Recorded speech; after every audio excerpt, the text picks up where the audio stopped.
vai ser gravada essa live, para ser enviada para todo mundo depois. E ainda também queria agradecer aí, né, os gestores que disponibilizaram aí um pouco do tempo para que a gente, né, possa discutir um pouco, né? Então, vamos lá. Acho que informação nesse cenário nosso, né, é o principal drive que a gente precisa, né? E nada melhor do que ouvir mesmo com os gestores que, né, os Andrés estão aí. Ô Felipe, pedi só para você desativar o áudio aí, porque está com som de trás, aí você está aparecendo. Então, nada melhor, né, do que pegar os gestores de ações mesmo, que é o André, da Athena Capital, e o André Laport, da Vinland Capital. Então, queria chamar aí primeiro o Bernardo, que é o nosso CEO da Gold Investimentos, né, para fazer a abertura institucional e passar aí para os Andrés. Fala, Bernardo. Valeu, Júnior. Basicamente, agradecer muito aos dois Andrés, né? O Weiner e o Laport, que além de grandes gestores, fazerem isso há muito tempo, né? Pelo que a gente acompanha, eu particularmente admiro muito os dois.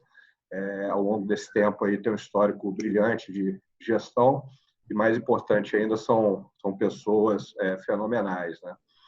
Hoje na Golden, para os clientes que estão aí, ou para quem não sabe, a gente administra junto aos clientes o valor de aproximadamente 1 bilhão e 300 milhões, né? São 2.000 clientes, sendo que 20% hoje desse patrimônio, na média, né, um pouquinho mais, um pouquinho menos, dependendo da volatilidade, ele está alocado aí em ações.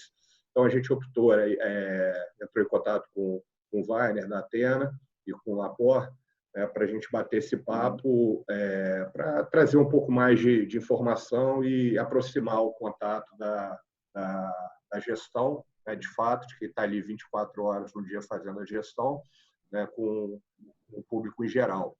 Então, vou pedir aí para o primeiro, lógico, também agradecer a presença de todo mundo que está participando da live.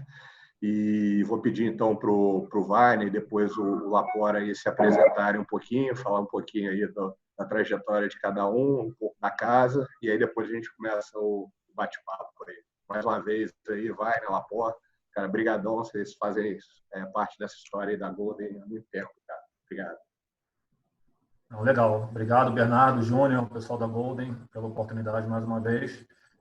Como você falou, Bernardo, vou só apresentar um pouquinho para o pessoal conhecer o histórico, e depois a gente evolui em cenário, oportunidades que nós estamos enxergando e como nós estamos agindo na Athena, né, com toda essa, né, como o Paulo Guedes disse outro dia, esse meteoro que caiu. Bom, eu trabalho com renda variável já há um pouco mais de 2 décadas. Comecei nos Estados Unidos, na Salomon Smith Barney, em 98, 99.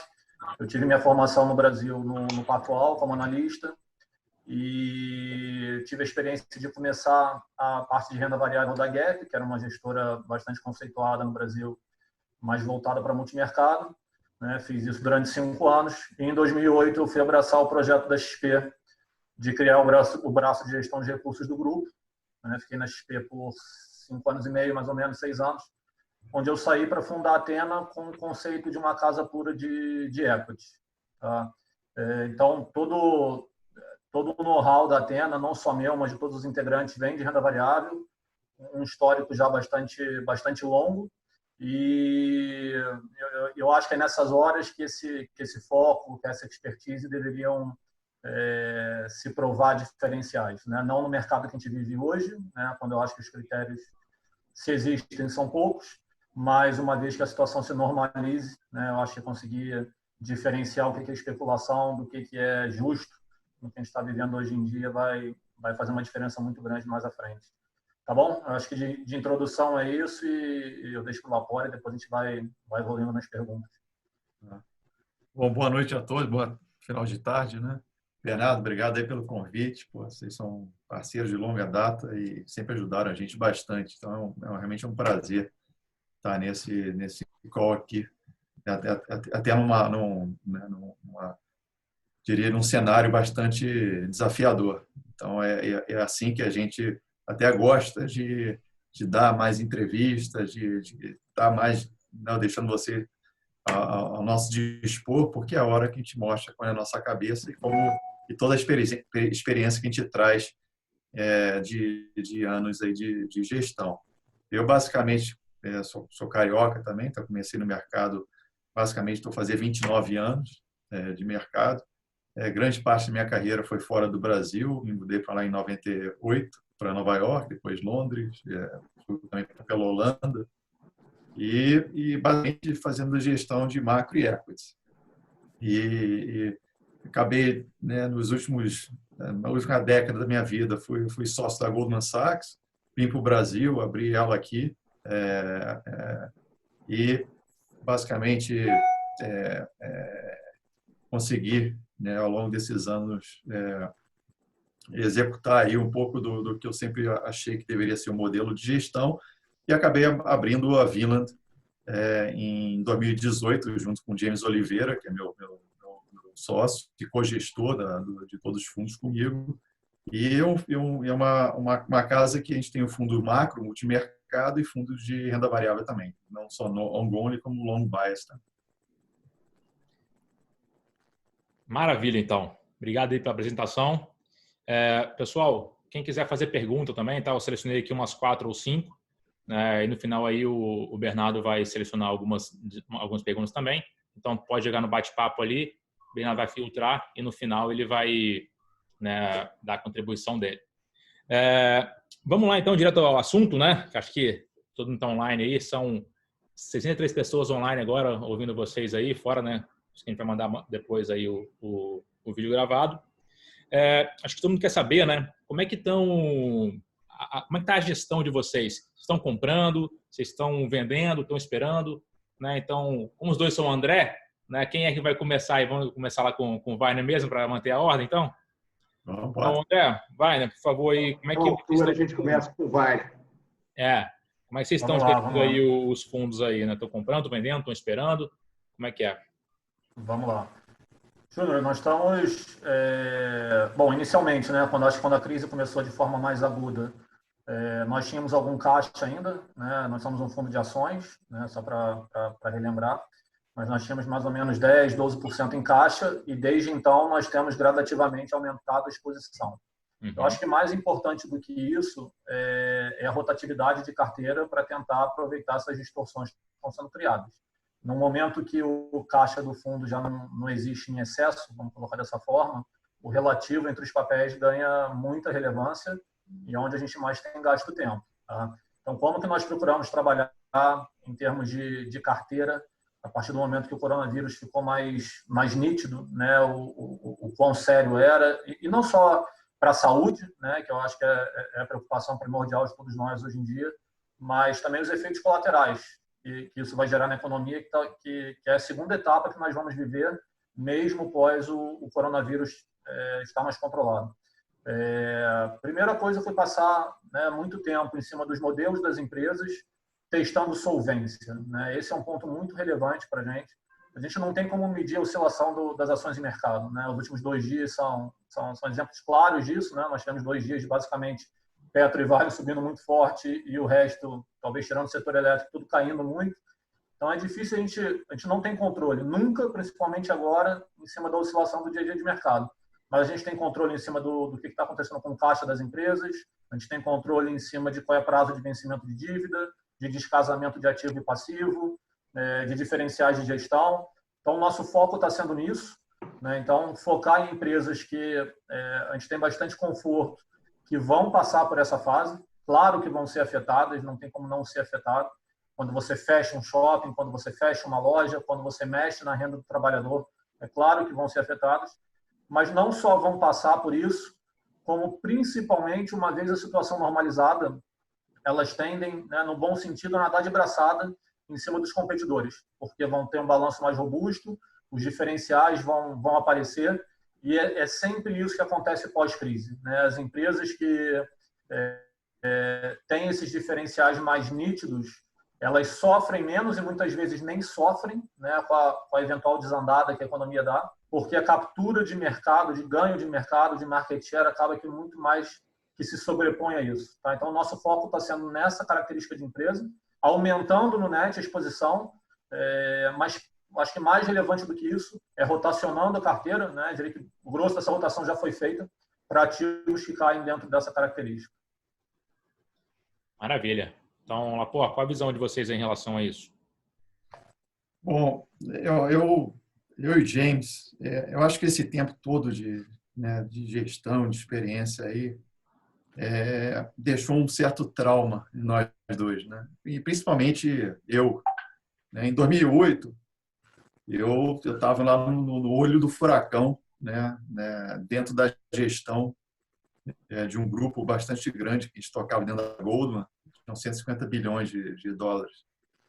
E eu fui recrutado naquela época, quando começou a crise financeira lá dos mortgages, de um pequeno grupo dentro da Goldman para a gente navegar, porque como, né, o André falou, quando vem uma crise, não importa, né, de onde vem, como ela é e não é, a primeira coisa que você tem que ter é liquidez, né? Então, aquela fase na minha vida, ela trouxe, de certa forma, uma obsessão para toda vez que eu olho um cenário da qual eu acho que possa ser existe um risco macro, principalmente macro, eu sempre eu fico paranoico com liquidez. Então, desde metade de janeiro, quando o troço intensificou, começaram a falar mais de coronavírus, a gente começou a dar um foco bastante forte nas nossas reuniões de investimento, de como ele poderia lidar com isso, né, se esse efeito aí começasse a ficar mais grave. E no começo a gente não agiu muito, foi muito mais olhando para as empresas também, em termos de ver qual é a solvência delas, mas muito também no sentido do fundo macro. E a gente tirou muito risco por causa disso. Então a gente ficou bastante enxuto, a gente vem discutindo diariamente, né, o que fazer agora, onde estão as oportunidades, porque às vezes a oportunidade, por mais que a gente ache que está na hora, já foi, vai mais ou vai menos, isso para a gente tem que ter uma base para tomar essa decisão. Então, mas também em eventos dessa magnitude, você consegue procurar distorções no mundo. Então, muita coisa que a gente olha está sendo muito mais fora do Brasil, porque a gente está vendo certos setores da economia, né, bonds de empresas, ações que totalmente descorrelacionadas, que isso nunca aconteceu. Então, a gente resolveu focar dessa maneira que se torna, de certa forma, mais protegido, e isso vem mostrando o resultado. O fundo macro está para cima esse mês, fechou em março agora, de 1,5%, e no ano já 3%.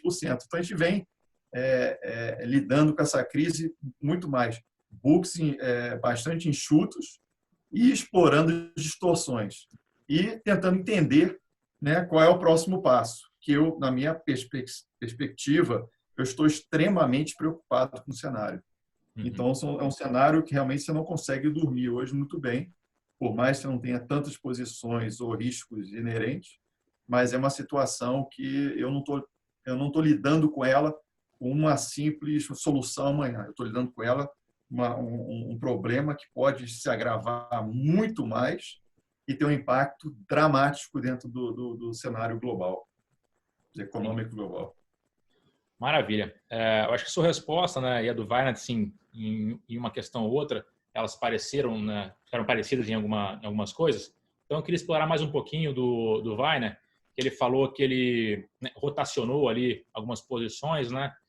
Então, Weinert, e depois eu posso também, a pergunta serve para vocês dois, né? Se vocês estão olhando assim algum setor mais específico, né? Eu acho que tem mais chance de voltar mais rápido, e também assim, se estão evitando algum tipo de setor, né? Aí eu falo mais na bolsa mesmo, viu, Laporte? Assim, vamos explorar, né, mais a parte de bolsa aqui, que o seu macro, eu sou fã dele, né? Tem aí para muitos clientes, né? Então, sim, mais especificamente em bolsa, se tem algum setor ali que a gente pode olhar mais e outros para evitar, né? Então, eu queria ver a posição de vocês dois aí, como vocês estão olhando isso, por gentileza. Tá. Júnior, eu acho que tem muito a ver com as oportunidades que o mercado oferece. Tá? A gente não está, vamos dizer, pré-selecionando ou pré-discriminando nenhum setor, mas sim, a botar a acho que liberou o áudio de alguém. Essa medida do do governo. Desativei aqui. Vamos lá. Então, a gente não está vamos dizer assim, pré-discriminando, se eu posso colocar dessa forma, nenhum setor, mas sim os ativos que não caem dentro dessa característica que eu comentei anteriormente, né? Com sobra de caixa, com liquidez para conseguir transitar esse cenário com tranquilidade, talvez seja um termo não adequado, mas transitar esse cenário sem maiores efeitos colaterais no seu balanço. Tá? Então, qualquer empresa que não se encaixa nisso, nós estamos evitando, exatamente pelo que o Laporte falou, é muito difícil. É uma crise que você pode ter 20 e poucos anos de mercado, que nem eu, ou 30 anos, 40, 50, nunca ninguém viveu isso. Então, claro que algumas referências nós podemos buscar de 2016, 2008, 2002, o estouro da Nasdaq. É claro que algumas referências existem, mas é uma pandemia, né? Isso nenhum de nós viveu, quarentena nenhum de nós viveu. Imagina uma loja de varejo fechada, não importa quão boa é a gestão, está fechada, não vai vender. Então, são características diferentes das crises anteriores. Então, focar na capacitação de passar pela crise, para a gente hoje é o mais importante, porque passando pela crise, muito provavelmente você tem os diferenciais que depois vão ser muito relevantes para você capturar mercado e crescer, mesmo com os efeitos colaterais que essa crise vai gerar, né? Desemprego, queda de renda, queda de PIB, né? Está discutindo recessão ou depressão. Então, é claro que vão haver efeitos colaterais, mas é aí que entram as empresas com dinâmica própria, é aí que entram as empresas com diferenciais. Tá? Então, as empresas que nós estamos evitando são que não caem nessa característica, e as que a gente mais tem comprado são as que a gente acha que a queda é mais injusta. Vou dar um exemplo. Setor de shoppings. Né? A primeira coisa que vem à cabeça é, nossa, o shopping está fechado, não vai vender. As lojistas vão quebrar, as lojistas não vão pagar o aluguel, né? As empresas que estão dentro dos shoppings. É verdade, só que shoppings têm 80% de margem EBITDA, de margem operacional.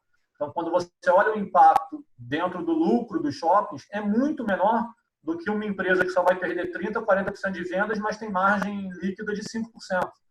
Então, são coisas que na hora do pânico, e é literalmente o que a gente está vivendo, né? Como eu comentei, os últimos 2 dias de mercado principalmente mostram isso, as pessoas não fazem conta, as pessoas estão simplesmente indo numa análise top-down e ignorando os diferenciais de cada empresa, margem e por aí vai. Tá? Então, buscar distorções assim, e eu concordo com o que o Laporte falou, há muito tempo eu não vejo distorções desse nível, talvez 2008, talvez, estou falando de distorção relativa principalmente. Aproveitar isso, porque eu acho que ao longo do tempo isso vai se ajustar, ainda que prever quando é simplesmente impossível. Eu concordo plenamente com o André.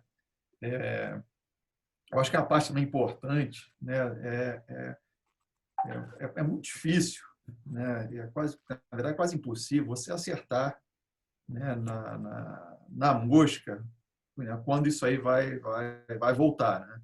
Então, você tem que começar a garimpar e ver, né, quais são os cases que realmente te atraem e você vai começando alocando o teu portfólio ali. Você vai mais devagar, porque você não pode botar tudo ao mesmo tempo, se o mercado ainda dá uma caída maior, né? Você, de certa forma, vai ser penalizado, mas você vai devagarinho tentando entender. O grande problema, e o que a gente vem fazendo mais dentro do portfólio, é diversificando um pouco mais. Por que isso? Porque, primeiro, é um cenário que a gente não está entendendo ainda, né? A dimensão dele, um cenário que a gente não sabe. Então, você pode olhar para uma empresa e falar, putz, essa empresa ela está muito bem pelos próximos 12 meses.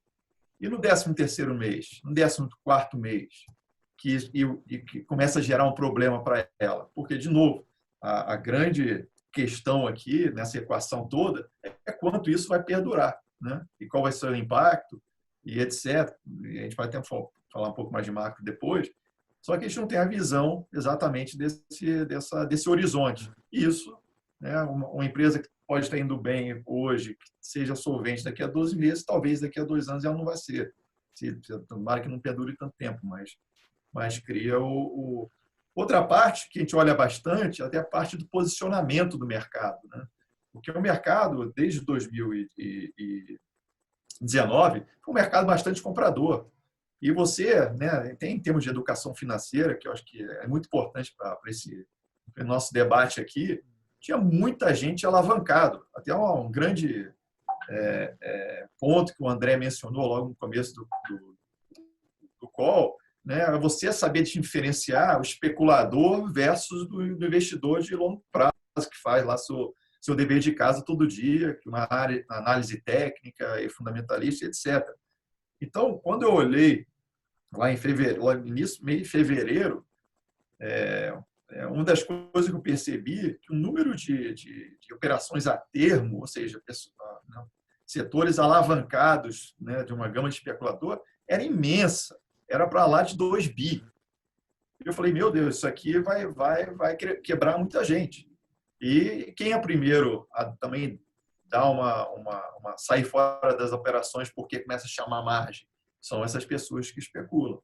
Então, isso aí a gente leva um pouco em consideração, claro que não tem um peso X, mas em certos momentos é relevante, porque as pessoas vão sair do trade, como saíram, né? E você vê esse impacto todo dentro do mercado. Então, a gente procura hoje, basicamente, as empresas que a gente acha que tem caixa suficiente para mais de pelo menos 12 meses.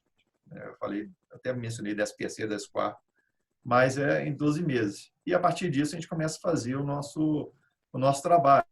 Por exemplo, outra parte que é importante, muita gente, quando a gente começa a ficar mais defensivo, você começa a olhar empresas que te paguem bom dividendo, né? Então, às vezes você fala, putz, vou investir nessa empresa que vai ter dividendo. Quando você vai lá para fora hoje em dia, por exemplo, ou empresas que fazem bastante recompra de ações, aqui no Brasil tem muitas, mas lá fora é um negócio bastante grande. E essa crise, por ser uma crise que não só é uma crise econômica, mas é uma crise social também, então você já vê, e os países vão olhando por mais, né, os países hoje em dia são mais interligados, né, os FEDs, né, se conversam, etc. Então, o que você vê, por exemplo, que essa parte de recompra de ações, que sempre foi, né, de certa forma, uma proteção, né, da Bolsa lá de fora, ela parou, porque os governos falam, não, esse dinheiro que a empresa está fazendo recompra de ações, ela tem que ajudar as suas comunidades, etc. Né? Então, recompra acabou nos Estados Unidos. E isso sempre sustentou, de certa forma, é uma forma de dividendo até, né, dentro de um portfólio. Né? Você sabe, todo ano o cara, né, a empresa vai lá e vai fazer recompra. E dividendo, a gente tem que ficar muito, muito precavido, porque, de novo, as empresas não sabem quanto tempo aquele caixa vai durar. Então, o que acontece, às vezes, dependendo às vezes uma empresa ela começa a pagar, sempre foi uma pagadora de dividendo, porque ela sempre teve caixa. A partir de um momento que esse caixa começa a encolher e ela começa a ver um horizonte mais turbulento, esse dividendo talvez não venha, né, diretamente naquele momento por preservação de caixa. Então, são várias dinâmicas aqui que a gente tem que levar em consideração. Então, lá fora, a gente está muito mais nos setores de online, né, que com certeza, mais versus o retail mesmo, nas lojas físicas. A gente continua bastante o setor aéreo de viagens continua bastante desafiador. Aqui no Brasil, né, a gente sabe quais são os setores, tem as companhias aéreas, tem etc. Então, que a gente não está tocando, mas, de certa forma, a gente tem até short.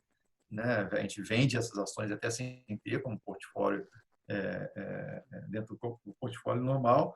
E a gente vai para as companhias boas, que, né, mais sólidas. Né? A gente tem Itaú, tem Localiza, tem Lojas Renner. empresas um pouco, né, com mais robustez versus e não é a hora que às vezes você começa a falar em empresas que às vezes tradeavam, né, 40 vezes, 80 vezes, essas são as primeiras afetadas, porque mas cria bastante condições que hoje em dia estão muito mais descontadas do que já aconteceu ano passado. Então você vai montando portfólio dessa maneira. Entendi. Pega até um gancho aí da pergunta que o Guilherme Alves fez ali no chat, tá? Que tem a ver com essa pergunta que eu quero fazer. Eu acho que essa pergunta aqui todo mundo faz, mas ninguém sabe a resposta, né? Se de fato a gente assim já bateu, né, ali no fundo do poço, e se a recuperação, se está no preço já das empresas, esse lockdown que a gente vai ficar aí, né, se é até dia 7, se é dia 14, ou se é abril todo, ainda ninguém sabe ainda, né, se vocês acham que o preço, né, que esse lockdown já está nos preços das ações, tanto aqui dentro no Brasil, né, quanto lá fora, que investe lá fora também, e se a recuperação, né, vai ser em V, assim, chega no fundo do poço e volta, né, na mesma rapidez aí que ela caiu, ou se vai ser em U, né, ela caiu, a gente fica aí lateralizado um tempo ainda e depois vai voltando, né? E assim, para complementar também essa pergunta, vocês já fazem gestão de fundos há muitos anos, né? O que essa crise que ninguém nunca passou, né? Mas assim, o que se assemelha de outras e difere, né? Então acho que tem a ver essas duas perguntas aí. Seria interessante a gente falar com os nossos investidores sobre isso. Vamos lá. Adoraria responder a primeira pergunta, mas é impossível, né? Dizer se a gente já chegou no fundo do poço, eu acho que é sempre impossível numa crise como essa, então nem se fala. Eu botaria de uma outra ótica, Júnior. O que a gente está tentando fazer na Athena é o seguinte: 2020, prever resultado de empresa é impossível, né? Você nem margem de erro, né? Por várias razões. Você não sabe quanto tempo vai ser a quarentena, você não sabe quais vão ser efetivamente as medidas do governo, né? Nós vamos ver medidas heterodoxas que nós nunca vimos antes, então a gente pode estar tentando pensar aqui em quanto tempo uma loja vai ficar fechada. E aí vem uma medida, como veio agora, minutos atrás, de segurar o preço de medicamento no Brasil, pelo menos pelos próximos 60 dias. Então é um impacto que você não imaginava. Então, tem muitas variáveis que vai fazer com que o lucro, EBITDA, receita, o que quer que seja das empresas, seja muito pouco previsível. Então, esquece o resultado de 2020. Tá? Eu acho que o ano de 2020 ele vai ser muito relevante para a questão solvência. O quanto que as empresas aturam. Agora, se vai lucrar 100 milhões, 200 milhões ou 400 milhões, é muito pouco relevante. O que de fato é relevante é o que nós estamos tentando fazer. Normalizar o resultado das empresas com os efeitos colaterais. Tá? Eu acho que esse foi um grande erro que muitos investidores cometeram em 2016. Quando você falava que era uma grande oportunidade de compra de ações em 2016, você ouvia muito o argumento que o PL da Bolsa estava alto. Né? O preço sobre lucro da Bolsa está alto, né? Que talvez seja a principal métrica que se olha. É claro que está alto, não tem L, o PL é alto. Quando o L é muito baixo, o PL vai ser alto. Só que você olhar o lucro totalmente fora de contexto, não olhar um lucro normalizado e sim um lucro pontual, distorce esse número. Então, onde eu quero chegar? Quando a gente normaliza o resultado das empresas, já considerando desemprego, já considerando queda de renda, recessão pesada, são poucas as empresas que não estão perto de low de múltiplo histórico. Tá? Então, estão perto do valor mais baixo em termos de valuation, não é valor nominal da ação, né? São coisas totalmente diferentes, que já tiveram nos últimos 10 anos. Tá? Então, normalizando o valor, eu acho que é uma oportunidade em 10 anos. Isso quer dizer que não pode cair mais? Não, de jeito nenhum. Claro que pode cair muito mais. Eu acho que toda crise, né, pelo menos todas que eu vivi, é esse ambiente de cada dia parece que vai piorar. Né? Estava comentando aqui um pouco no início do chat, um pouco antes do chat, do Zoom. Nossa, viu o número de casos no Brasil hoje, como está aumentando, está ficando feio. Vai aumentar mais no dia seguinte, vai aumentar mais no dia seguinte também. Eu me lembro de 2008, né, só para colocar um pouquinho de contexto, no final de 2008, a Bolsa tinha caído próximo a 50%, se não me engano. Foi feita uma pesquisa com vários gestores de multimercado e fundos de ações, expectativa para a Bolsa em 2009. Isso foi feito no final de 2008. A expectativa média era que a Bolsa caísse 40%. subiu, sei lá, 80, 90. Não estou falando de forma nenhuma que isso vai acontecer. Só estou dando um exemplo que quando você está no olho do furacão, quando você está no meio da crise, só vem coisa ruim. Só vem coisa ruim. Então, o nosso ponto é, a gente tem que transitar. Não sei se vai demorar, também não sei. Acho que ninguém sabe se vai demorar 2 meses, 3 meses, 6 meses, qual o tamanho dos efeitos colaterais, mas saber transitar e eu acho que vai ter muita oportunidade oriunda dessa racionalidade que nós estamos vivendo. Tá? Agora, se bater no fundo do poço ou não, acho impossível responder, infelizmente. Com relação à similaridade e não com outras crises, eu acho que de similar você tem o pânico e o baixo discernimento relativo, né? Então as pessoas basicamente vendem baseado em análise top-down ou vendem o que tem, sem fazer conta. Eu acho que isso acontece, se não é em toda a crise, em pelo menos 90% das crises, e está acontecendo de novo. Talvez dessa vez da forma mais pouco seletiva que eu já vivenciei, tá? E de não similar, de diferente, é uma questão sanitária, né?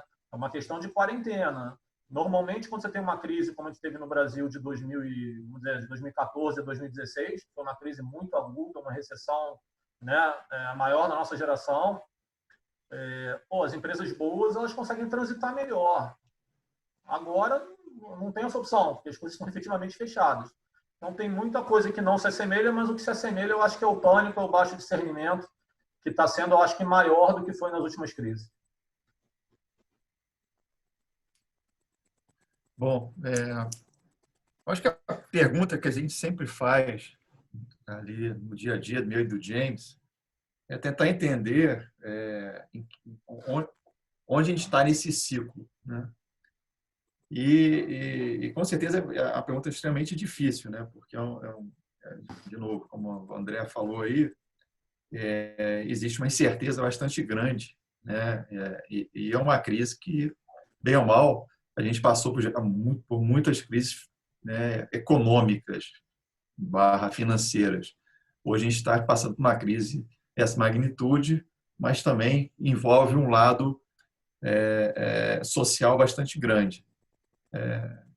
Então, quando você faz isso, você tem que entender um pouco, que nem eu sempre falo, eu acho que uma boa gestão, ela é quase tão importante quanto fazer conta, olhar as empresas, mas o time também é muito importante. Então, para você entrar numa hora errada, por mais que a ideia seja boa, dependendo do tipo de fundo que você que no caso, né, o nosso mais o long bias e mais o macro, a gente tem que entender quando a gente monta as posições, porque se estiver errado por muito tempo, né, a cota começa a ficar ruim e a gente tem que fazer os ajustes, né? Então, o que eu quero dizer com isso? A psicologia do mercado, né, ela é muito importante na tomada de decisão também do gestor, né? Então, geralmente, quando vocês olham, né, os gráficos aí que acontecem no mercado, onde é que você quer entrar? Quando todo mundo está muito eufórico, é a hora que você quer sair. Quando todo mundo está muito desesperado, é a hora que você quer entrar, né? E isso você consegue fazer modelos, né? A gente tem dentro da Vino lá modelos que, né, não são modelos perfeitos, mas a gente começa a ter certos parâmetros que indiquem para a gente mais ou menos em que momento dessa parte psicológica do mercado que a gente está. Ano passado, quando a gente fechou, a bolsa é 250 mil pontos, a bolsa é 300 mil, tinha um número malucos para tudo que é lado. Ou seja, né, o mercado ele já estava bastante otimista, ele estava num ciclo, não só aqui no Brasil, mas lá fora também estava já num ciclo de high otimismo puro. Então, o que a gente tenta fazer é olhar, mesmo que a gente invista, né, em renda variável, a gente tem que entender os outros ativos. Então, é a mesma coisa você falar, eu quero investir meu dinheiro sem risco nenhum lá fora. Você vai comprar treasuries dos Estados Unidos, né? Quero botar um pouquinho mais de risco. Você vai comprar, de repente, bonds. Um pouquinho mais, bolsa. Um pouquinho mais, high yields. Então, basicamente, o gráfico é assim, né? Quando esse gráfico está assim, todo mundo começa a investir, todo mundo em high yields, ou seja, em termos de risco-retorno, de oportunidade, esse gráfico começa a fazer assim, quer dizer que o pessoal está muito investido, ou seja, eles estão com tudo achando que o retorno vai ser bem maior naqueles ativos de mais risco. Então, se você consegue entender essa dinâmica entre a gente chama de asset classes, né, de vários produtos financeiros, você consegue modelar isso para tentar entender onde o mercado está posicionado. Então, hoje, né, a gente olhando um pouco, com certeza, a gente bateu, não sei se é o low, mas quando a Bolsa bateu 50 mil pontos, lá fora bateu 2.200 do S&P, putz, ali já foi já começou a entrar no pessimismo grande. Pode um pouco mais? Pode, mas você não, chegou no poço, você nunca vai saber. Mas você começa a dar indicações que você deveria começar a olhar quando você compara com os outros ativos. E é muito importante isso, porque faz uma diferença grande assim, em termos de timing desses mercados. A parte, de novo, eu acho que a similaridade com as outras crises a gente nunca teve antes. Né? É uma crise que a gente não sabe quanto vai durar, é uma crise que envolve pessoas. Vocês estão vendo que os governos, como todo mundo, eles estão, né, acelerando. Né? Eu acho que é um grande diferencial, que é o diferencial que a gente tem hoje, que eu diria que foi diferente das crises passadas. A gente não tem instrumento de taxa de juros mais. Né? A maioria dos países estão com as taxas de juros a zero, alguns até negativo. Então, aquela política monetária ela não vai conseguir ser usada no próprio sentido da palavra. Então, começa essas injeções de capital, de repente, né, novos, que a gente chama de recompras de ativos, que chama de QE, né, que é tão famoso. Só que, com todo esse estímulo, a população está em casa. Né? Ninguém está trabalhando. Está trabalhando, mas trabalhando no home office, as fábricas estão paradas, as lojas estão fechadas.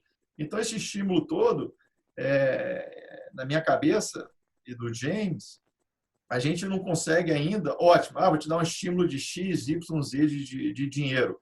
Tá, mas como é que vai ser isso? Como é que você vai operacionalizar isso? Né? Então, acho que tem muita...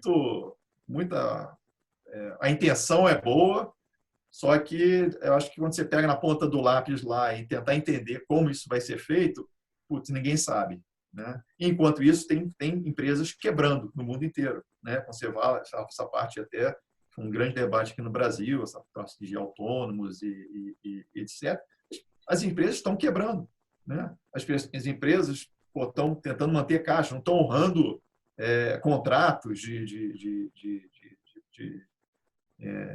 em várias dessas indústrias. Então, é extremamente complicado. E a gente já viu dados nos Estados Unidos, a gente vai começar a ver dados aqui que a parte de desemprego vai explodir. Não tem como não, vai explodir. E isso vai ser um problema seríssimo para as economias. Por isso que a gente fala muito, né, o Júnior? Você fala muito, putz, vamos falar de equities aqui. Puta, mas falar de equities sem falar de macro, putz, É complicado, é complicado. Eu fico sem sapato. Não, mas foi excelente a sua resposta aí. Você até respondeu uma pergunta que era a próxima, né? Que é exatamente isso, né? Se esses estímulos, né, que os bancos centrais no mundo todo têm feito, né, que é o helicopter money, né, dinheiro de helicóptero mesmo aí que os bancos centrais estão, né, injetando na economia. Você já respondeu. Então eu queria continuar com você lá, pô. Depois eu pego lá com o Weiner. Diante de todo esse cenário, né, lockdown, você falou que algumas empresas aí com dificuldade de caixa, né, mas assim, em termos de assimetria de risco, você acha que a gente ainda tem para cair, né, como você falou que ninguém sabe o cenário, mas o quanto tem para cair é menor do quanto tem para subir, assim, eu digo no médio e longo prazo? Você explicasse aí para os nossos investidores que estão conectados nesse momento, por gentileza. Eu acho que hoje, na meu ver, a bolsa, né, tanto lá fora como aqui, né, nos últimos dias aí teve umas semanas, né, teve uma performance boa, né, o S&P chegou né, conseguiu subir aí os 18 a 20%, né, a Bovespa teve um rally bom, só que eu acho que isso aí, no meu ver, é só a gente tinha um rebalanceamento lá fora, rebalanceamento, que é rebalanceamento, todos os fundos passivos nos Estados Unidos, como no Brasil, como em qualquer lugar do mundo, existe, a gente fala, esses fundos passivos, que são fundos de pensões, que a gente chama de mutual funds lá fora, em final de trimestre, eles sempre mudam os portfólios. Então, isso que a gente chama de né, rotação aí de portfólio. E essa rotação nos Estados Unidos, nos últimos 4 dias, foram de 250 bilhões de dólares para dentro do S&P. Então, isso impulsa, geralmente, né, na minha experiência aí de 15 anos aí de Goldman, que eu vi esse movimento, isso geralmente, para vocês terem uma ideia, é feito num dia só, né? Então, aquele dia é o dia do rebalanceamento e ali, né, todo mundo bota as ordens e aquilo e tudo é executado. Por causa né, do ambiente que a gente está tendo, isso, na verdade, já começou a acontecer uma semana atrás. Então, ela vem devagarinho, devagarinho, fazendo rebalanceamentos. Isso teve um impacto bastante positivo. Esse rebalanceamento acabou hoje, né, dia 31. Então, na minha visão, eu acho que vai ter uma correção e essa correção ela vai ser forte, né? Tanto para o S&P quanto para a Bolsa no Brasil, como todas as bolsas do mundo. E por que eu acho isso? É porque né? Eu acho que é um movimento não só técnico, mas aí começa a botar aí a parte da piora econômica que a gente estava vendo. Todo mundo, você pode questionar, né? Pô, mas isso já está meio no preço. Todo mundo sabe que as piores econômicas vão ser pior, vai ter desemprego maior, não sei o quê. Sim, mas eu acho que vai ser pior ainda. Então, porque de novo, né? Eu acho que o tema aqui, que é até chato, né, continuar repetindo isso, a gente tem vamos falar, um efeito que a gente nunca viu antes, né? Isso pode, né, exponenciar em termos de contaminação. Eu não sou médico, né? Eu vejo, né, vídeos aí que nem todo mundo aqui vê, mas se isso continuar a persistir e quanto mais tempo durar, o impacto vai ser grande. Então, eu não sou otimista e eu acho que vai ter uma correção bastante forte para baixo, para ser muito mais direto na resposta à tua pergunta. Maravilha. Então, e aí, Wagner, você está mais otimista ou também está neutro ou também está pessimista aí como o Laport? Fala sua visão, por gentileza. Claro. Eu acho que primeiro assim, acho que não tem certo ou errado, né? Tem muito do perfil de gestão de cada casa, né? Acho que a Vina e a Atena tem perfis diferentes. Acho que pelo menos quando a gente olha seja o fundo macro, seja o long bias deles, né? Nós temos uma característica diferente de fazer. A Atena ela nunca se propôs, e eu não estou falando disso agora, né? A gente fez uma palestra para os clientes da Golden alguns meses atrás. Antes do coronavírus já tinha sido comentado, é algo que a gente bate na tecla já há muitos anos. A gente não opera ciclo econômico, a gente não compra quando está tudo bem e vende quando está tudo ruim, não é a nossa característica. Tem pessoas que fazem isso com exime eficiência, tá? Não é onde nós achamos que vamos criar diferenciação. Nós olhamos sempre a simetria, tá? Então, deixa eu tentar botar algumas coisas. Um exemplo prático que talvez fique mais claro. É claro, esse exemplo que eu vou dar é de uma empresa e não vale para 100% das empresas, porque depende do nível de margem que a empresa tem, do nível de alavancagem financeira, entre outros fatores. Mas quando você revisa o resultado de uma empresa 30% para baixo em um ano, vamos matar um trimestre dela, né? 30% para baixo em um ano, você está mexendo em mais ou menos 5 a 7% do valor dessa empresa. Então, vamos pegar e falar que o trimestre de uma empresa de shopping é 0. Pegando shopping só por ter sido um exemplo que eu citei anteriormente. E depois não vai voltar tudo por conta por tudo que o Lapor comentou, que eu concordo completamente que vai acontecer. O desemprego, a recessão, se não for depressão, queda de renda e por aí vai. Você normaliza, mesmo para um cenário mais difícil, a perda de valor talvez seja 10%, 15%. Tá bom, os papéis caíram 60%. Então, se você me perguntar se eu acho que, da forma que nós enxergamos o investimento, a oportunidade é maior do que era 3 meses atrás, pré-coronavírus, acho que a oportunidade é maior, acho que a assimetria é bem melhor. E agora, isso não quer dizer de forma alguma que semana que vem vai subir, ou amanhã vai subir, ou mês que vem normaliza. Olhando sob uma ótica de assimetria, que é, na nossa opinião, do jeito que nós fazemos na Athena, é onde a gente acha que vai gerar valor. Acho que a simetria melhorou bem. Agora, concordo com todos os pontos do Lapor, dos efeitos colaterais, concordo que a visibilidade é baixíssima, mas sob a ótica que nós procuramos gerar valor para o cliente, acho que a simetria melhorou bastante, sim. E tem que se fazer de forma gradativa, sempre quando você está no meio de uma irracionalidade, que é o que nós estamos vivendo agora. Maravilha, maravilha. Uma excelente resposta também. Vou fazer mais uma pergunta aqui para o Lapor, depois eu vou passar para o Bernardo também. Quero fazer uma pergunta para ele, e aí a gente já está quase encaminhando para o final aí. Lapor, na sua opinião, por que o investidor ali, pessoa física, ele deve investir nos fundos de ações, com gestores aí profissionais como vocês, do que ele investir diretamente sozinho ali do home broker, Quais os benefícios aí, na sua opinião, o investidor tem? Eu dou exemplo, vou dar um exemplo até realístico do que aconteceu. Quando eu me aposentei da Goldman, foi em 2016, outubro de 2016, Eu tinha um período que eu não podia abrir a Vinland, tive que ficar quase um ano aí, que a gente chamava que não é um período que a gente chama de não compete, E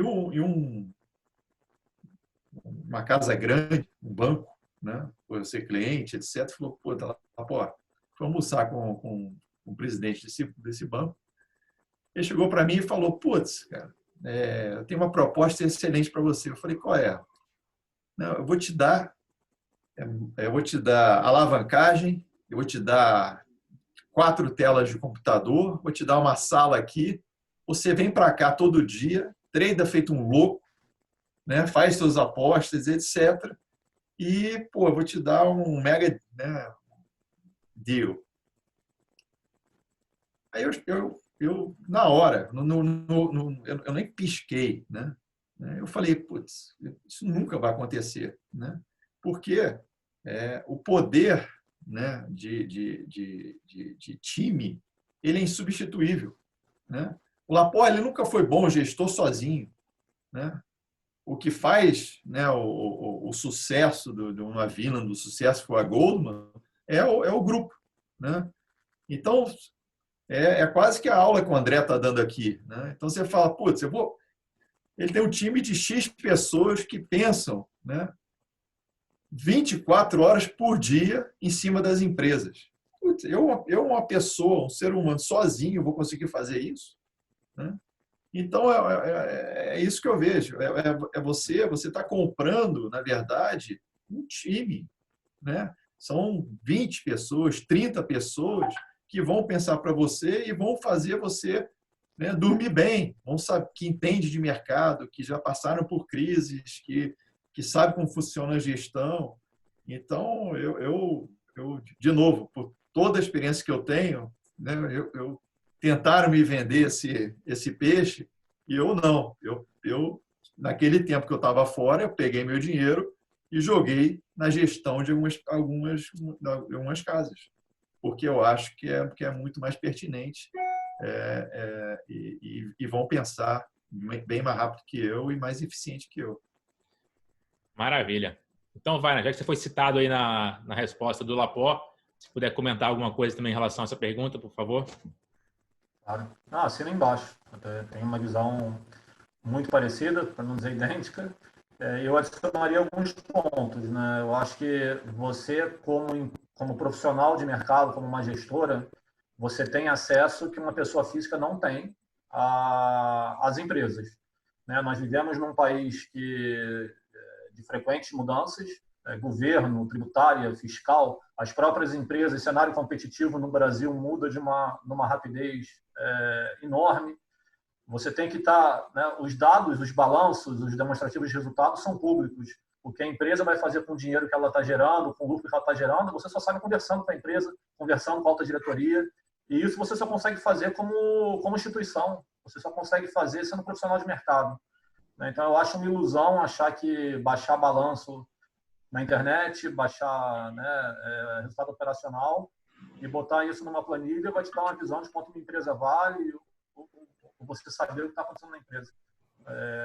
A gente fala até que essa parte é a parte mais commodity da análise, né? Uma parte que todo mundo faz, você tem que fazer, mas aí você faz esse trabalho para poder sentar lá e conversar com as pessoas, para poder conversar com os executivos. Se você não conseguir fazer isso, os números não valem de nada. O que mais tem são empresas que geram resultado muito positivo e fazem besteira com capital, né? Então, não adianta olhar o resultado atual, você tem que olhar sempre para frente, para o bem ou para o mal, e eu acho que você consegue fazer isso estando próximo das empresas, tendo entrada, né, normalmente como profissional de mercado mesmo. Maravilha, excelente resposta também. Quero fazer então mais uma pergunta aí para o Bernardo agora, CEO da Gold Investimentos. Bernardo, você que aí já está, né, foi assessor por muitos anos, né, nesse mercado aí de investimento, queria saber aí, né, o que o investidor deve fazer nesse momento, na sua opinião, né? E depois também, se puder encaminhar aí, né, acho que você filtrou aí alguma pergunta do pessoal do chat, né? Você encaminha as perguntas aí para o Wagner e para o Lapor. Vamos lá, até difícil falar depois dos Andrés, né? Mas que eu achei legal, tá legal da live, é que a gente não combinou absolutamente nada. Pergunta que a gente ia fazer, sobre o que a gente ia falar, né? A gente deixou bem aberto o bate-papo e a gente começa a ver algumas coisas ao longo desse bate-papo que são bastante interessantes, até trazer de volta um pouquinho, responder a pergunta, Júlio. Então, quando o Lapor ele veio aqui, acho que na primeira visita a gente bateu uma hora de papo e essa hora ela foi zero de mercado. Foi falando de equipe, foi falando de cultura, foi falando que ninguém conseguia fazer nada sozinho. Então, você tem uma equipe ali, seja de 10, 20, 30 pessoas, cada um ali tem sua especialidade. Quando você consegue maximizar isso, você tem um resultado ali em conjunto. Não é à toa que o Lapor tem essa cabeça e conseguiu chegar onde chegou, que pelo menos até onde eu sei, é o único brasileiro que foi sócio lá do Goldman Sachs, né, que é uma cultura de trabalho nessa linha. E também o Wagner, né, os analistas dele, ele sempre teve essa preocupação de falar diretamente com a empresa, de repente até visitar a empresa. Então, quando você tem uma equipe focada nisso, você consegue chegar num nível de detalhamento de informação que ele é muito maior que qualquer pessoa faria sozinha. E eu ressalto ainda uma terceira colocação em relação a essa vantagem de você investir direto, acessar através de veículos que fazem 24 horas por dia isso, é o fato de você já estar entrando naquele portfólio sem uma concentração específica de uma ação, duas ações que talvez o seu poder financeiro ali permitisse no momento. Então, você já entra numa carteira ali pulverizada. E apesar da gente ter, conversando tanto com o Lapor, com Davi e o Wagner da Athena, né, o Wagner, o foco dele é essa gestão de longo prazo, né, do fundo que a gente chama de long only, né, de comprando os ativos. E o Lapor comentou de dois ativos aí que ele estava olhando, Renner, Localiza, e por coincidência, conversando com o Wagner semana passada, foram dois ativos que ele tinha mencionado também. Então, quando você vê que as pessoas têm experiência, têm uma equipe boa e sabem olhar mercado, apesar da filosofia ali de investimento poder ser um pouco diferente, parece que no resultado final as boas pressões de mercado chegam ali meio nas mesmas escolhas, né, de ativos, assim, por assim dizer. Então, com relação ao que você colocou do investidor em geral, é basicamente tranquilidade e paciência, né? Se você está ali alocado em bons ativos, seja diretamente ou em boas casas que fazem gestão, né, acompanhando todo o histórico de crises ou de mercado para cima, a gente vê que quanto mais você consegue não fazer movimentos drásticos, né, e você conseguir, inclusive, ter a liquidez, que é a chave da questão, para poder fazer aportes periódicos, inclusive nesse momento, que faz muito mais sentido do que fazer quando a Bolsa estava lá 120 mil pontos. Quando estava 120 mil, a maioria dos investidores chegava e falava assim, pô, eu queria tanto que voltasse para 100 mil para poder comprar. Não está 100 mil, voltou para 70. Tudo bem que as condições são diferentes, mas se você tem a liquidez ali de fazer aportes periódicos, sobrou um dinheiro aqui, eu vou aportar aqui agora, mês que vem também, né, é praticamente impossível você pegar ali a menor cota, a menor cotação de uma determinada ação. Que faz a diferença a resiliência, a paciência, a tranquilidade e esses aportes periódicos, né, ao longo do tempo. Então, dando um exemplo assim, que até o Silvio, nosso sócio, Júnior, usa bastante, e eu acho que faz muito sentido, é como se a gente estivesse hoje morando no nosso apartamento, né, que, sei lá, vamos só colocar um valor ilustrativo, ele tivesse valendo 100 mil reais e a partir de semana passada, com essa estrutura de mercado, ele passou a valer 50. Aí, poxa, é um ativo, né, assim como é uma ação na Bolsa, que é um outro ativo. Só que na Bolsa, o pessoal que começou agora ou não vem acompanhando esse tempo todo, às vezes não está acostumado com essa questão da volatilidade, mas você não perdeu o dinheiro, você vai perder o dinheiro a partir do momento que você realizar, né? Então, no mercado imobiliário, não é porque o seu imóvel que semana passada estava avaliado em 100 mil e agora está avaliado em 50, você vai vender ele, né? Só que o apartamento, a casa, as pessoas têm um pouquinho mais de familiaridade. Então, ela sabe que quando as condições de mercado começarem a voltar, então, esse imóvel ele deve provavelmente voltar a valer 100 e no futuro, provavelmente, até, dependendo, lógico, das condições, até valer mais. Então, basicamente, cara, está muito próximo com o seu assessor, né? Trocar bastante ideia, se sentir confortável com o seu perfil de risco, porque a gente tem, basicamente, risco, retorno e liquidez, né? Então, primeiro, identificar se o perfil está dentro ali do risco-retorno, né? E se não tiver um problema de liquidez, ou a liquidez estiver controlada, seja para oportunidade ou para eventuais emergências, né? É o que eu brinco. Vamos ver aqui se está tudo ok para você poder desligar o aplicativo por um bom tempo, né? E deixa o mercado também trabalhar a seu favor. E quando você faz essas aplicações em gestores, né, em boas casas, com filosofia diferente, por exemplo, no long only da Athena, né, também a Avion tem um excelente long only, mas fundos ali que é um long mais, o macro que estão operando ali no dia a dia, quando você consegue fazer essa diversificação, a sua carteira ela vai, né, também tendo uma proteção em relação à exposição. Então, acho que é basicamente isso. No Brasil, hoje, a gente tem hoje, pelo menos, isso pode mudar todo dia, mas está projetado aí uma Selic para final de ano perto de 3%. Né? Então, na parte de renda fixa, ainda tem a simetria da curva longa com a curva curta. Então, o que a gente fala é o seguinte, você consegue títulos hoje, boas empresas, de IPCA mais 4, IPCA mais 5 líquido, né? Alguns pré-fixados aí em torno de 8, 9, enquanto a taxa de juros hoje está 3. Então, tem algumas opções, mas com o cenário de juros a 3%, né, acabou aquele investidor lá atrás que era acostumado a aplicar lá num CDB do banco, numa LCA de banco, que aplicava em qualquer renda fixa e tinha 1% garantido. Né? Hoje você tem 0,25 ao mês e olhe lá. Né? Então, você realmente tem que estar mais próximo de quem cuida do seu dinheiro, né? Estudando ou pelo menos pegando mais informações para poder ver onde estão essas assimetrias e essas boas oportunidades que tem no mercado. Maravilha, então. Você conseguiu aí filtrar pelo menos uma pergunta aí, que a gente já está próximo aí do final, né? Tem que liberar a agenda aí do Wagner e do Laporte, que deve estar uma loucura nesse cenário, né, instável que a gente está vivendo nesse momento. Você conseguiu filtrar alguma pergunta aí para passar para eles?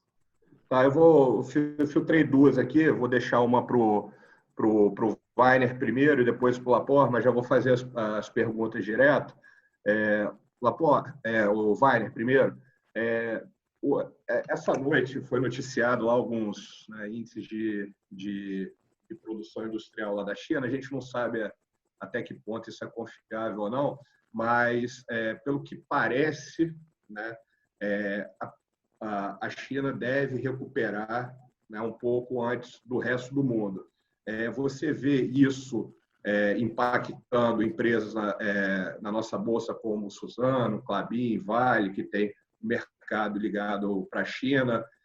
Eu sei que você olha mais ali os dados da empresa em si, mas com certeza os fornecedores dela é um ponto importante também. Desse setor, você chega a olhar alguma coisa, você entende que faz sentido fazer um tipo de análise desse em relação a empresas que se beneficiam de uma recuperada mais rápida da China. E para o Laporte, em relação ao petróleo, né, como é que essa questão lá de Rússia, de Arábia Saudita, se você acha que tem alguma possibilidade, isso aí deve normalizar, deve se entrar em um acordo, isso aí deve se manter por um bom tempo, e o quanto isso afeta aí suas decisões, seja macro ou de ações especificamente mesmo. Vamos lá. Sim, Bernardo, nós na Tena nós analisamos o setor de commodities também. Não é um setor que historicamente nós fazemos investimentos relevantes, porque eles fogem um pouco da característica que eu estava comentando de empresas com dinâmica mais própria.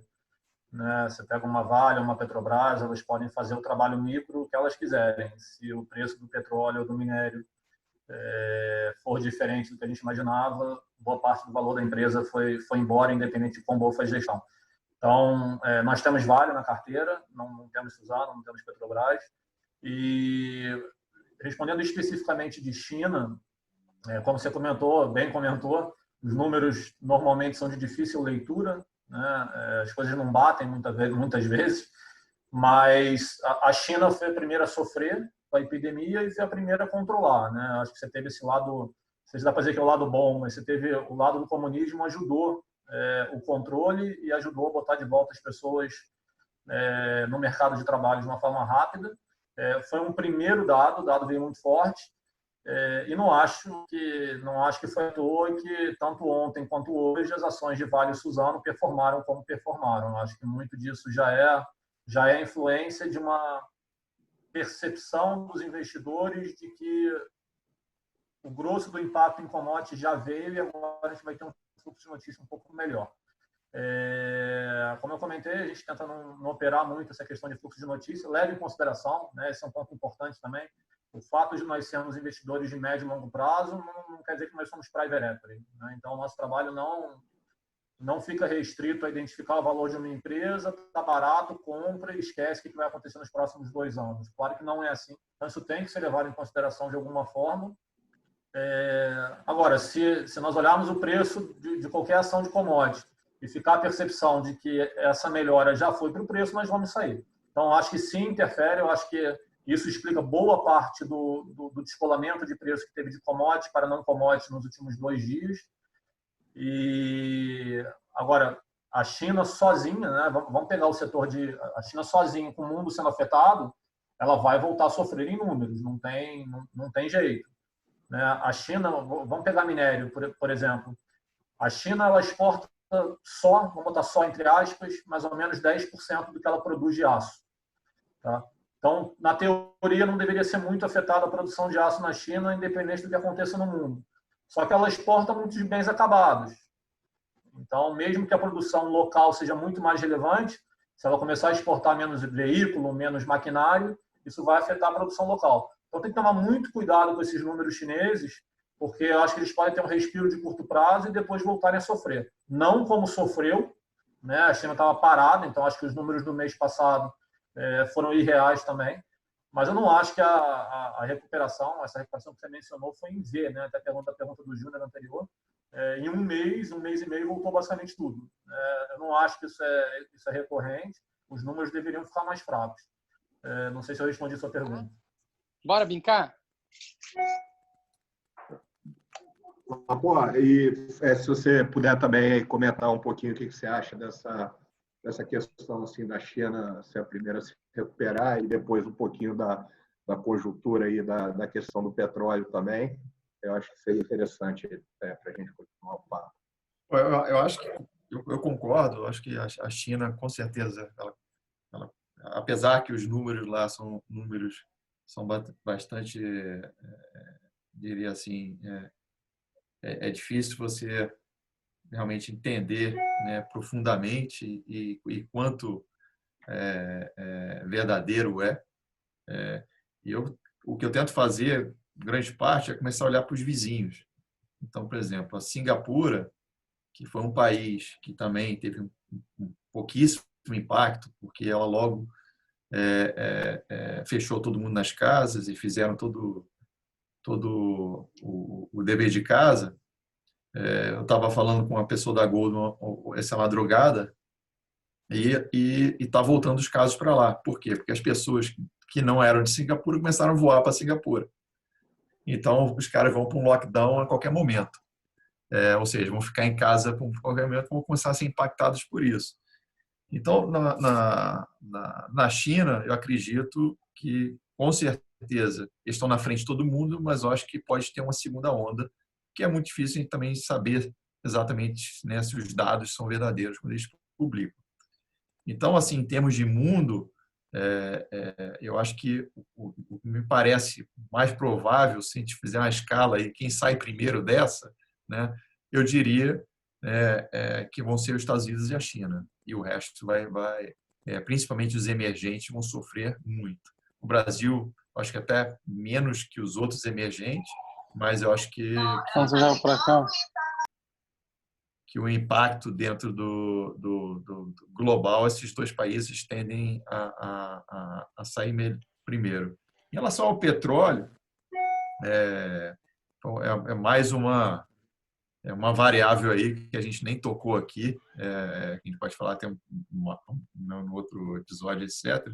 Mas, com certeza, é uma briga política entre os árabes e a Rússia. E vem num momento horrível que está todo mundo focado em como conter o vírus versus, né, como apaziguar essa guerra entre eles. Então, você vê que aí quando chega também a preços, que eu diria, né, abaixo de 20, né, você começa a ver, né, o próprio Estados Unidos começando a se mexer, né, vão sustentar, eu vou ser comprador, não sei o quê. Então, eu acho que já chegou, pode ceder mais um pouco, mas já chegou um patamar que existe uma interferência, que eu diria, de governos em cima. Mas, de novo, continua, mais né, eu diria, mais uma palha aí no fogo que a gente está, né? Então, e não vai ser resolvido da noite para o dia, não vai ser agora que eles vão sentar e debater isso, porque cada um tem os problemas maiores para resolver do que o preço do petróleo. Então, tá bom. Eu queria agradecer aí em nome da Golden, tá? Weiner, brigadão de novo aí pela presença.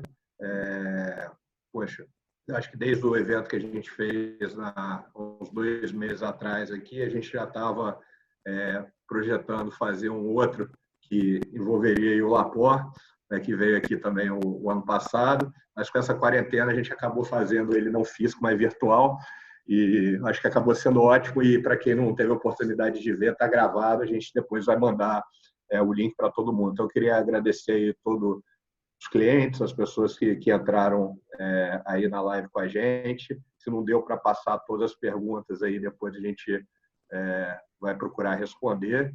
E agradecer mais uma vez aí o Weiner, o Laporte pela disponibilidade, que nessas horas a gente vê quem é quem. né? Que na hora que está tudo, o mercado só sobe, está tudo bem, as pessoas, alguns têm mais facilidade de aparecer, outros gostam de aparecer em todos os momentos, inclusive nos mais difíceis. Isso que eu acho que diferencia muito vocês dois, né? Não só como grandes gestores, mas como as pessoas que vocês são. Acho que isso tem muito a ver também com essa base do esporte aí de disciplina, de luta, de resiliência que vocês têm aí na vida de vocês. Então, só queria passar aí tanto para o Wagner primeiro, depois para o Lapor, fazer uma consideração final. Júnior, mais uma vez, obrigado aí por ter operacionalizado essa live toda. Para quem não sabe, a gente não tem um time de TI interno, então a gente se vira nos 30 aqui. Hoje, ontem de madrugada e hoje, antes de abrir o mercado, a gente estava tentando entender como é que faz uma live no Zoom. Então, como o Lapor comentou bem, eu acho que o segredo de tudo é você ter uma boa equipe. Então, a gente virou aí um dia também um pouquinho de especialista em TI. Então, Júnior, obrigado aí novamente aí por ter feito acontecer essa live aí. Então, vai, né, Lapor, fica com vocês aí o fechamento. Não, obrigado. Eu que agradeço a você, Bernardo, Júnior, o pessoal da Golden. Como você falou, a gente está aqui para, no bom sentido, dar cara a tapa mesmo, né? Acho que a ideia nesses momentos é se expor, é tentar explicar. Ninguém gosta de passar por isso, mas eu acho que são momentos assim que criam os diferenciais de médio e longo prazo. É nisso que nós estamos focados na Athena, né? Tentar sair claro, acompanhar o que está acontecendo, mas tentar sair de ser reativo com o noticiário e sim focar nas empresas, focar no que elas estão fazendo, sabendo que a previsibilidade de curto prazo é muito baixa e tentar tirar proveito disso, né? É uma crise diferente, sem dúvida, mas não é nem a primeira, nem a segunda, nem a quinta crise que a gente já passou. E eu acho que quando você segue essa linha, né, você tem que ter um passivo que permita isso, obviamente, né, um cliente que permitam isso. Mas quando você segue essa linha, uma vez que normalize, eu acho que os ganhos vêm, né? Eu acho que tudo se reflete depois em números, tá bom? A Athena, tanto eu quanto a Athena, nós ficamos à disposição também para eventuais bate-papos futuros. Quem a gente puder ajudar, fica à disposição. Bom, obrigado, pessoal, pelo tempo aí, Bernardo, Júnior, pela aula aí do André também. Eu sempre olho o que eu posso aprender, né, em qualquer ciclo, um ponto do ciclo que eu esteja, né? E hoje, para mim, essa crise, por mais, né, ruim que está sendo, impactando a vida de todos vocês, com certeza a minha, isso também é novo para mim, né? Porque hoje em dia não só eu tenho que cuidar da gestão, mas eu tenho que ter certeza que minha equipe está bem, que a família deles está bem, que a minha família está bem. Porque, de novo, é um problema social também, e dos amigos, etc. Então, isso é mais um aprendizado, lidar com situações adversas, né? Que são muito mais além do que o André Laporte, né? Então, isso vai nos tornando também cidadãos melhores, né? Então, acho que grande parte que eu fico falando de mercado, né, que nem o André falou, dando tapa a cara aqui para realmente passar com a nossa visão realística, né? A gente não está aqui para impressionar ninguém, é como a gente vê o mundo mesmo, mas também fazer a nossa parte como cidadãos, né? Então, a Vila está engajada em várias campanhas de doações, seja de cestas, seja de respiradores, e isso é importantíssimo, porque isso tem que fazer parte também de cultura de qualquer empresa, não só a Vinland, como qualquer segmento. Então, a gente está se tornando cidadãos melhores do mundo também, apesar de essa crise ter um troço chato. Então, de novo, a gente tem que olhar isso com aprendizado, e eu tenho certeza que a gente vai sair essa mais forte ainda, e os próximos, se Deus quiser, os próximos vídeos aqui com a Golden, a gente vai estar muito mais otimista do que está hoje. Então tá bom. Maravilha, Lapor. Você pode falar aí, Bernardo, e lembrar de uma causa social bem legal que a XP, né, ela capitaneou, né, ela já fez uma doação inicial, né, então de 25 milhões de reais, e a Golden também apoia essa causa. Então, você que é cliente aí, investidor, né, e como o Lapo bem falou, né, a gente tem que melhorar como pessoa também, quiser contribuir, tá? É juntostransformamos.com.br. Ali você pode fazer a sua doação, de crédito, é seguro, tá? Então, vamos fazer dessa crise também, né, uma oportunidade de a gente melhorar como seres humanos, né? Perfeita essa colocação, Júnior. Eu também reforçar isso, né? A gente também é doador na pessoa jurídica, na pessoa física. Nesse caso específico, nós estamos tentando levar comida que não tem, né? Então, a gente fala muito dessa campanha de ficar em casa, mas tem muita gente que não tem nem casa para ficar, né? Então, a gente começou lá com 25 milhões e está conseguindo exponencializar isso e vamos tentar levar comida para a maioria, o máximo número de pessoas aí ao longo de todo o Brasil. Tá? E muito legal o Laporte falar isso, ele tem um histórico grande de filantropia. Eu acho que nesse momento a gente fica mais forte como cidadão e a gente aprende muito com isso. E eu só queria fazer um último agradecimento também a tanto o Lucas, que trabalha com o André lá na Atena, né, que ajudou a operacionalizar essa live também, o grande Filipão aí, Aslan, que está aí com a gente, parceiraço também.